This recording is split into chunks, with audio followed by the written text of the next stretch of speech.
নমস্কার। ভারত ও বাংলাদেশের সর্বশেষ পরিস্থিতি আপনাদের সামনে তুলে ধরছি।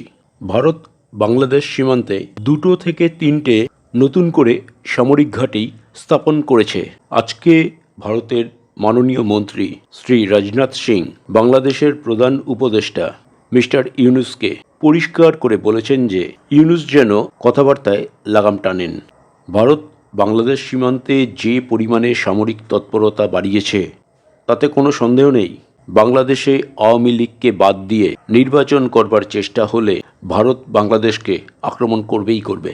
এর একটি বড় কারণ, আমেরিকা ঘোষণা করেছে তাদের ডিপ স্টেট পলিসি থেকে তারা সরে এসেছে এবং ভারত ও আমেরিকার মধ্যে 10 বছরের একটি বিশেষ সামরিক চুক্তি হয়েছে। বাংলাদেশের সমস্ত জায়গা থেকে 50% বেশি সেনাবাহিনী ব্যারাকে ফিরে গেছে এবং সেনাবাহিনী থেকে পরিষ্কার বলে দেওয়া হয়েছে বাংলাদেশে সব দলকে নিয়ে যদি অবাধ ও নিরপেক্ষ নির্বাচন না হয় তাহলে বাংলাদেশের সেনাবাহিনী সেই নির্বাচনে অংশগ্রহণ করবে না।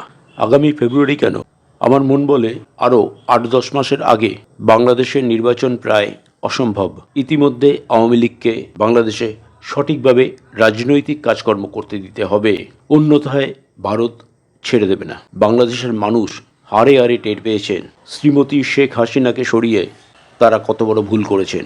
ইউনুস ও এনসিপির উপর দিয়ে বাংলাদেশের মানুষের শ্রদ্ধা, ভক্তি, ভালোবাসা সম্পূর্ণ চলে গেছে। এই মুহূর্তে ভারত বাংলাদেশে যেটা চাইবে সেটাই হবে, আর সেটা হলো আওয়ামী লীগের উপর দিয়ে নিষেধাজ্ঞা প্রত্যাহার করা, আওয়ামী লীগকে সুষ্ঠুভাবে রাজনৈতিক কাজকর্ম করতে দেওয়া।